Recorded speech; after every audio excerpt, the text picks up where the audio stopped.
Oh, thank you. We don't need to talk today, do we? Oh, that was so lovely. And 2 songs ago, Aaron singing harmony.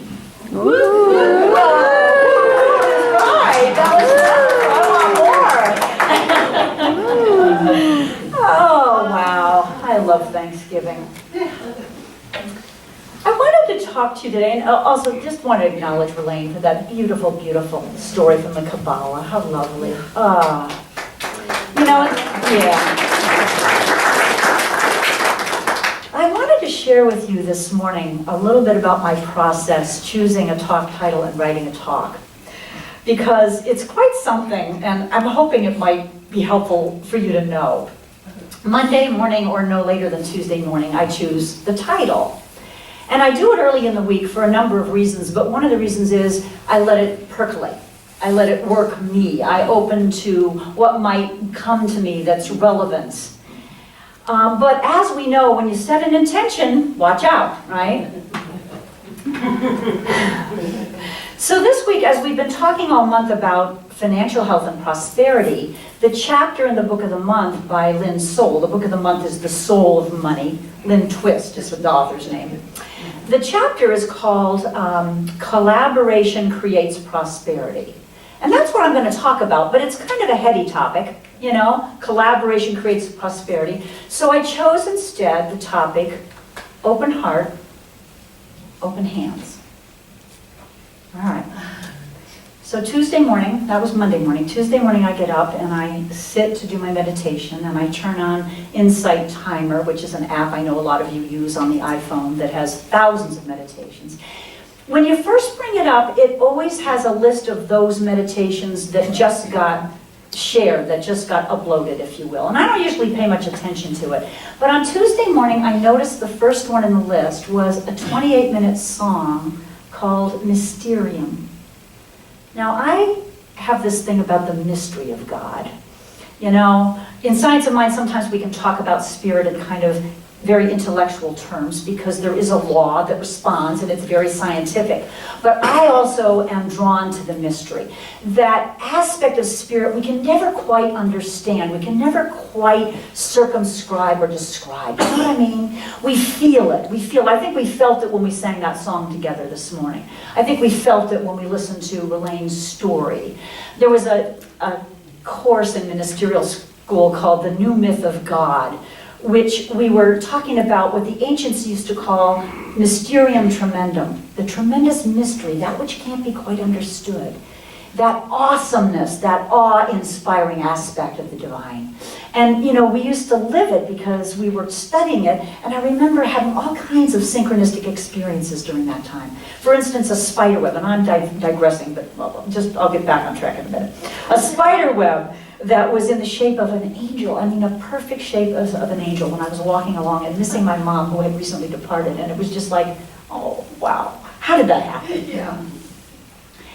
So I get up and I turn on this app and this music called Mysterium, and up comes the song and down comes a flood of tears. I mean, think about an open heart. What opens our heart more than music, right? Am I alone on this one? This music was instrumental, a lot of violin and cello and piano. There were parts of it that were choral, and it just was so heart-opening. And I used that meditation most of the week, and it deepened me and deepened me. One morning, I was so open-hearted that I had this revelation that I had been holding a couple people in my life outside my heart. My heart was hardened, even though I had done forgiveness work like a good minister. You know how it's like an onion skin sometimes, you have to keep working it? And so I was crying and I was thinking about those gifts that I got from these 2 particular people, the good times I had with them, and let go of another layer of resentment or holding on to, you know, judgment.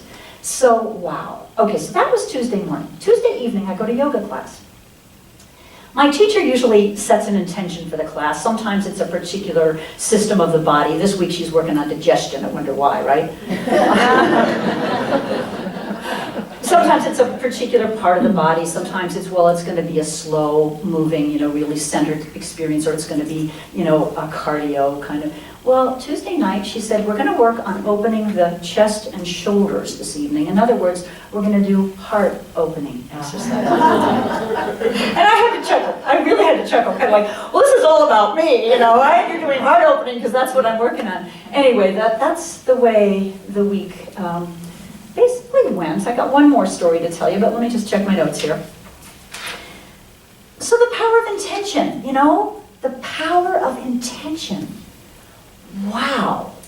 I love this quote, and I first saw it at the bookstore at the Huntington Beach Center for Religious Science years ago, and I wrote it down because I was so fascinated by it. It's by somebody called William Murray. Some of you have heard this. He said, the moment one definitely commits oneself, then providence moves too. Spirit moves too. Spirit, or the protective care of spirit, is how we define providence. All sorts of things occurred to help one that would never otherwise have occurred.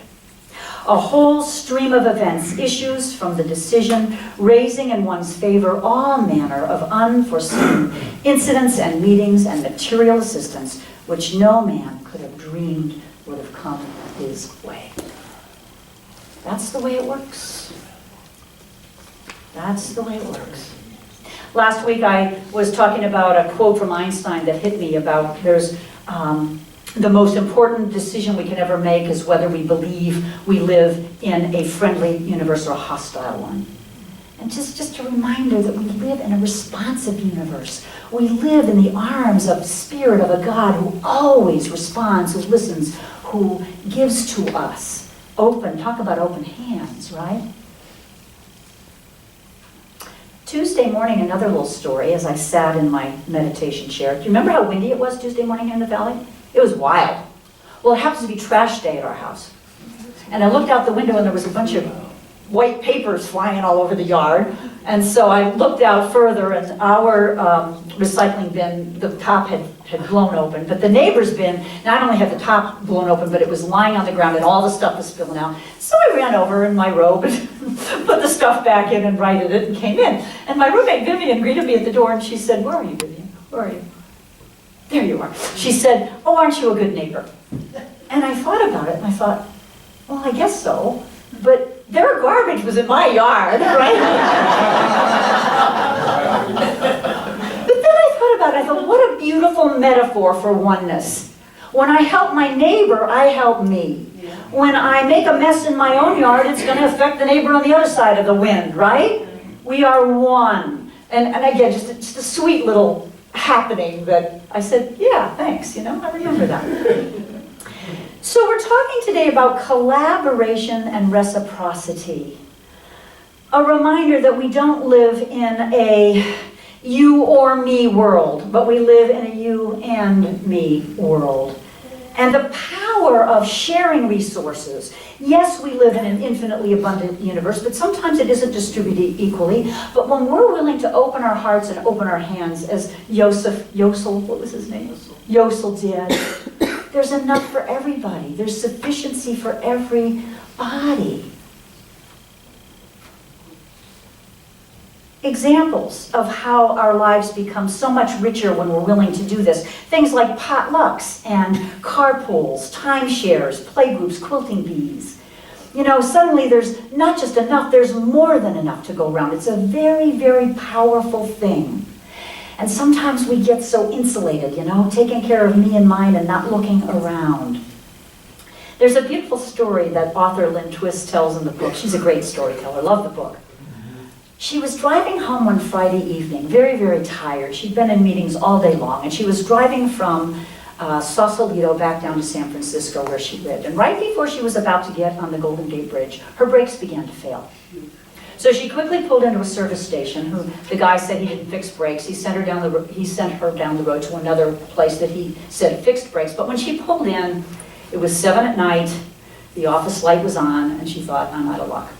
But there was a soft light coming out of the garage area, so she peeked in, and she saw about 30 people partying. They were drinking and eating, and they had pushed all the automotive equipment off to the sides of the room. But in the center of the room was a beautiful baby grand piano with a spotlight on it. Nobody playing it. So she walked in, And she said, please, she told her story, please, can you fix my brakes? I'll pay you anything if you fix my brakes. And Rico, the owner, came up with a glass of champagne in his hand. He said, sorry, lady, we're in full swing here, we're partying. And then he joked, unless, of course, our piano player is a no-show. If you play piano, we'll fix your car. Lynn Twist is a piano player. So she sat down and for almost an hour played, and the owner very happily, with everybody happy around him now that the piano music was there, fixed her car. And when they were done, he wouldn't let her pay. They shook hands. And she said, I left there no longer tired and ornery. I left there uplifted and relaxed and full of joy. The power of collaboration. She showed up with exactly what he needed. He had what she needed. Mind you, no money was exchanged here. But the richness and a new friendship formed and a wonderful experience because they were both open-hearted and they were both open-handed, meaning both open-handed to receive, because some of us have more trouble receiving than giving, and open-handed to give as well. So reciprocity and collaboration. Lynn Twist tells us these are natural ways for us to be, but somehow we forget. Even the theories we've had about nature, we use that as an excuse. Well, nature, it's a dog-eat-dog world, survival of the fittest and all that. And scientists are now coming up with new theories that, yes, there is some competition in nature, no doubt about it. But there's also a whole lot of collaboration and reciprocity. And that's really the model I think we need to look to as we honor the earth, as we send it out. Lynn Twist says this about collaboration. In our relationship with money, collaboration frees us from the obligatory chase to acquire more in order to feel we have enough, and becomes an opportunity to make a difference with what we have, as did Yosel, as did Lynn. It puts money in its rightful place as just one of the many resources we may have to offer that are valued and needed. What's funny about this helping each other? I may have mentioned once before my experience as an upwardly mobile 20-something, 30-something. Every time my husband and I bought a bigger house in a nicer neighborhood, there was less interaction with the neighbors, less helping. The first place was a house, a sweet little house with a pool because it was Phoenix, hot, white picket fence, and we didn't have any tools, and the neighbors took us under their wings and helped us and taught us how to do projects. And then we moved to a nicer home up in Paradise Valley, and we still had neighbors that we were friends with, but by the time we built a custom home on a big lot in Arrowhead Ranch, people pulled into their garage, shut the door, you never saw anybody. When we were looking at the lot before we built the home, two neighbors, I may have told you this once before, two neighbors next door came over to meet us, and we thought, oh, cool. And after we exchanged our names, the first question they asked us wasn't, do you have a family or whatever, it was, how many square feet are you building? Right? How many square feet are you building? In other words, are you going to enhance the value of our property or are you going to detract from it? So it's a sad thing. It doesn't have to be that way, but that was my experience. So here's a story from the book again that illustrates how wealthy we can be when we're willing to be open-hearted and open-handed in a reciprocal, collaborative relationship. A woman named Tracy, friend of Lynn Twist, went through a terrible divorce, had two very young children, and was very, very scared because she had no money, no job, wasn't even sure she could keep the kids. She had always dreamed of experiencing other cultures. So she had been in Japan earlier, working for the Hunger Project, and she had met a family and became pretty good friends with them. He was a professor at one of the universities. Hiroshi Ahuchi was his name, and his American wife, Janet. So Tracy wrote to them and explained her situation, that she wanted to get away, and they said, come, for the holidays, come, stay with us. Interestingly enough, the Ahuchis had 3 children that were around her children's ages. They were 12, 10, and 8. Tracy had a son and daughter who were 7 and 5, kind of continue the continuum. So she went to live with them. They lived at the base of Mount Fuji, away from everybody, no television, homeschooled the kids. And what happened was this amazing collaboration where Tracy was able to do creative projects and help with the cooking and organize. The family had what she needed, a steady job, a steady income, a beautiful home. And together they just had the best time around the holidays. When it came time to go home, she said, I forgot why I'm leaving. I forgot why I'm going back. And Janet said, well, you don't have to. Why don't you stay? So they stayed for 11 months. Now during that time, Tracy was able to heal from all of the trauma of the divorce. So she got the emotional support and compassion that she needed.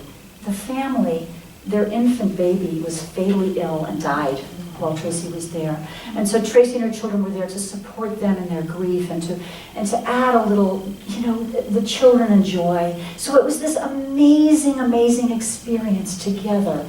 Again, the open heart of this family to say, come in, and then Tracy's willingness to lend a hand.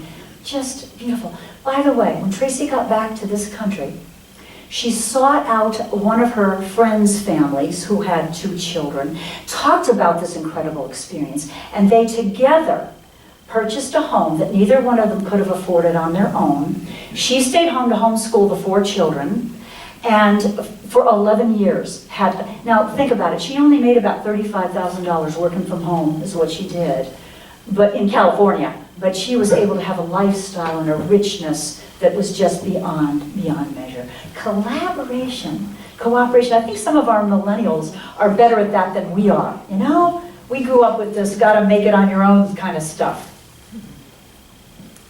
Again, do we live in a friendly universe or a hostile one, We get to decide, don't we? So I thought this week about what creates open-heartedness. What helps us open our heart? And I thought I would ask you, and I'll repeat for the sake of our recording, what experiences, what sensual experiences or thoughts, when have you felt an open heart? Anything to do with animals. Anything to do with animals. Well, that's all those videos that we see, yes? But a long time ago, when I first moved to San Francisco, it was like big city, and like, how do you manage this? And I was walking up a hill, and an old lady was walking down, and she said, she asked me to read something for her, because she couldn't see. She couldn't see well enough to read it. So I read it, with my young 20-something eyes, and we went on. And I just had this amazing, my eyes aren't mine. They're like for anybody that needs them. Nice. And it was a wonderful, very intimate welcome to this huge, seemingly huge impersonal. Nice. So being able to help an older person read, I'm just repeating and realizing that your eyes weren't just for you, they were for her. How sweet. What else? Yes. I was in line to buy some shoes. I went, oh my gosh, I left my purse over there. There were people behind me. Got my purse, came back, and the fellow says, oh no, it's your turn. Aww. And I was able to say the words out loud, oh thank you, that was so kind. Was that a Black Friday story, Patricia? Somebody letting her back in line after she forgot her purse? Yes, Harvey. Sitting at the Thanksgiving table, which I was very uncomfortable about going to because these were all Arlene's relatives that I had never met. And just being with them and watching them talk and laugh. And it's like, oh, the family that I always wanted to have. Aww. So being with your wife's family, feeling uncomfortable at first and watching them talk and laugh and having a family you wanted. You always wanted. How beautiful. All right. I think that's a good flavor, unless there's one lingering here. Yes. Linda and I moved here last year from Louisiana, and normally we'd host her family at our house. So we would have a big gathering with all our nieces and grandnieces and nephews. And it was kind of hard last year, but we had a friend that we had just met, and she said, come with me to Napa. Aww. And we went, and if we would have had that experience, our heart, I think, would have been hurt. And it's just, for somebody that we just met, to say, come with me. Yeah. Experience my family's traditions, listen to music with us, and dine. So being invited when you had just moved to a new place and didn't have family around to almost strangers, Thanksgiving celebration. What a beautiful example of an open heart that then opened your heart, right? For me, I was talking with my daughter-in-law this week on the phone, and I could hear Virginia, my granddaughter, turned 1 this week. And I could hear her laughing in the background. I was just like, oh, you know, completely open-hearted. When I hear children sing, the tears flow. I can't, it's just automatic. You know, that innocence and joy is just amazing. I made a little list. Nature. Oh my gosh. Sometimes just sitting in my room when I meditate in the morning and watching the first morning sunlight, it's so cool, come across the trees. It's so beautiful. Heart-opening. Music, as I shared with you earlier, dance, and, you know. Okay, so those are the things that open our heart. I think beauty is the other thing. Beauty in any form, right? Touches us. I heard Oprah Winfrey the other day talk about, before she became rich and famous, she was working in Baltimore, and her TV producer invited her to a holiday party at her home, which to Oprah at the time was a big home, not by her standards today probably. And she noticed when she looked out the window that there were 6 trees in this woman's yard. 6 trees. And she said, that must be what rich people have, is 6 trees in their yard. But think about it, some of our poorer neighborhoods, especially in cities, there's no nature. There's no green around. So eventually when she moved into one of her many palatial places, she one day looked out the window and realized that she had thousands of trees. That to her was an indication, you know, of wealth. I'm thinking that one of the heart-opening experiences in Science of Mind is the second step of treatment, if we let it be. So our first step of treatment is recognizing God as all there is, and recognizing what God is, as much as I think that it's a mystery and we can't completely circumscribe it, we can certainly say God is love, peace, harmony, wholeness, beauty, joy, etc. The second step is unifying with it. So not just saying I'm one with it and I am the beauty, the joy, the peace, the grace that God is, but feeling it. And I think when we can truly do that, that's what that music did for me, that Mysterium music this week. It was like I was in heaven with the angels singing. It was just like I'm one with it all. I think that is a heart-opening experience. So what a beautiful way to start our prayer work. Okay, now the question is, sometimes when we get up here and we're worried and compulsing or whatever, anybody else do that? Anybody worried? Just you. I'm the only one. How do we make that journey, that 18-inch journey from the head to the heart? How do we do that? Okay, so I think there's several ways. One I mentioned earlier is forgiveness.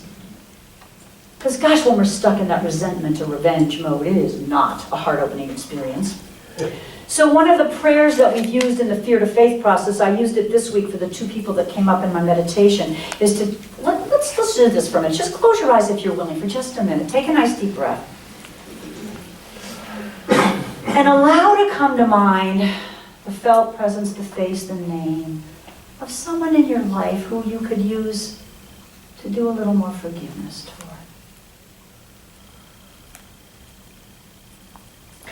And taking another deep breath, imagining that your heart is opening.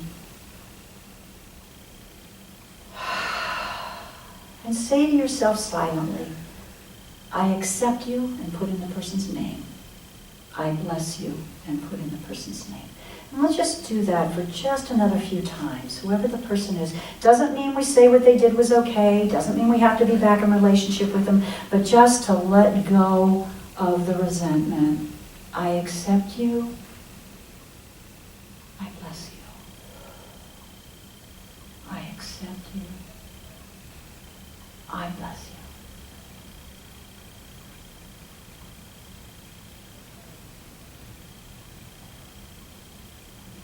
you. Certainly a practice you can take home with you if you care to.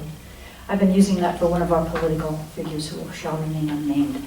But anybody that you feel resentment toward, you know, it's really a powerful thing. Yeah. So that's one of the things I think that keeps us closed-hearted is, you know, resentment and so on. I think one of the other things is maybe, we've talked about this a lot lately this year, maybe in this world where there's so much pain and so much strife and so much dissension, maybe one of the things that keeps us closed-hearted is not wanting to feel all that because it's overwhelming.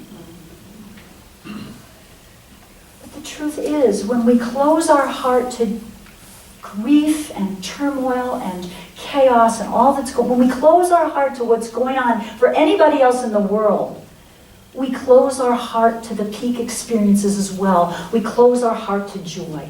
So I'm not suggesting we run around crying all the time, but to be conscious of what's going on, to be a prayerful presence when stuff is going on. You know, to let ourselves feel, to let ourselves be open-hearted. Even when you pass a homeless person, do you ever think about how that makes you feel? I've gone through various iterations of don't want to look at them, or, you know, lately I always look, I always smile, I try to give a little something, even if it's just a smile or a blessing. It feels better. So opening ourselves to all of that. Go to Meir. Well, and the blessing bags, I think, are a wonderful example of opening our hearts to give and to see and to spend time and to talk with somebody. Golda Meir says this: those who don't know how to weep with their whole heart don't know how to laugh either. There's some wisdom there, isn't there? I had a couple other quotes here I meant to read. I love this one. I don't know who said it. While someone is using their breath to complain, someone is taking their last breath. Good thing to remember. So open hearts and open hands. Carlos Santana said the most valuable possession you can own is an open heart. And finally, Maya Angelou. I've learned you shouldn't go through life with a catcher's mitt on both hands. You need to be able to throw something back. So I want to go back to the heart. It's the fourth chakra. It's the middle chakra of 7 chakras, 3 below and 3 above. It is the place where heaven meets earth, where our spiritual nature meets our physical nature.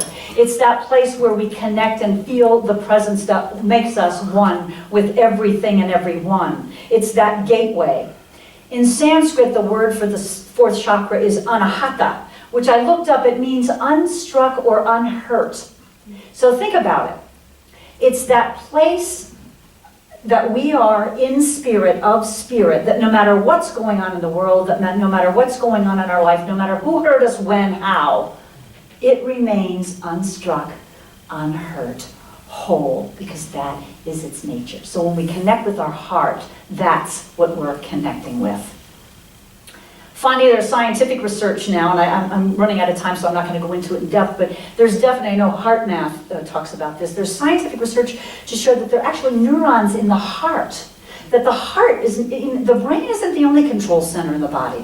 The heart sends out hormones and messages. It has a huge magnetic field, much bigger than any other part of us, that affects, you get affected when you walk in the room and you can feel somebody who's open-hearted. You can feel it right away. So the heart is intelligent. It is a mind really of its own. And we talk about this when we sit, the wisdom of the heart, when we say, go with your heart. Well, what's your heart say? It's a wonderful place to tap into our wisdom. So again, collaboration. Being willing to be open-hearted and open-minded. We talked a week and 2 weeks ago about Bangladesh. And just an update on that story, as there were partners moving into Bangladesh, not to give aid anymore and make them dependent, but to help them build fields and help them have confidence in what they had to give. Now there's a lot more going on there that's positive. There's people that are self-sufficient. They're exporting, especially poetry. The Bangladeshi are very famous for their poetry. And Lynn Twist was at a gathering where the Prime Minister was speaking about all the changes and the wonderful changes that were happening because of collaboration, because of partnership. In other words, not charity, but solidarity. Standing with people, which is what I love about our Northwest Seasonal Workers Association that we're partnering with. It's not about giving charity. It's about standing with, empowering, and then we all become empowered. So when she is at this ceremony, the Prime Minister of Bangladesh says this to the crowd: what we have are not 120 million mouths to feed, but 240 hands that are willing to go to work. What we have are 240 million eyes, Priya, eyes that are ready to see the world anew. What we have are 240 million ears ready to listen to one another. So wrapping up here, I'm going to go a little long, begging your forgiveness on that, because I'm usually a stickler on time.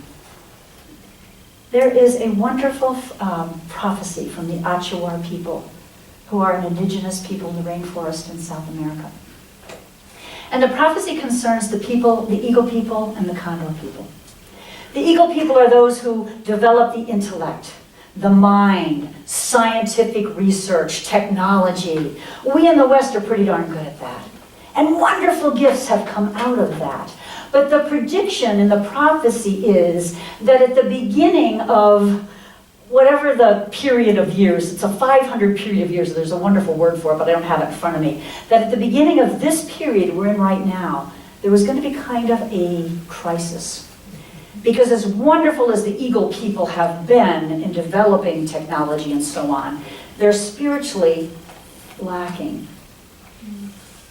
And as rich as some of those eagle technology moguls have become, there's something missing in terms of intuitive and being connected to their hearts. At the same time, the condor people are those who are heart-centered, intuitive, close to the earth, collaborative, and they too have reached a zenith by the beginning of this period, according to the prophecy, in all the good they do, but they're not necessarily equipped to function in the physical world with currency or whatever, the ability to buy what they need. And so the prophecy goes. At the beginning of time, when these two separated, we were one and we separated.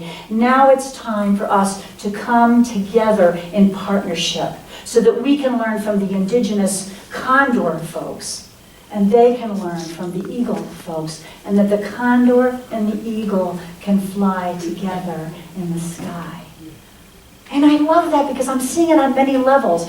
I'm seeing it in the microcosm of my little self, the coming together of heaven and earth to be heart-centered with an open hand, coming together of the both of them. I see it in collaborative relationships like with Yosel, like with Tracy, living with that family. So in small groups and communities, we're coming together collaboratively. And I see it worldwide, so that we can stop pillaging the earth and keep our great technology and keep all this wondrous stuff that saves lives and can do amazing things and feed the world, but get back to that heart too and be able to help each other. Because it's not about I have and you don't. It's about we all have resources. And when we pool them, when we put them together, miracles happen. And we can indeed make a world, not just my world, but a world that works for everybody. Okay, let's go into prayer. I'm going to invite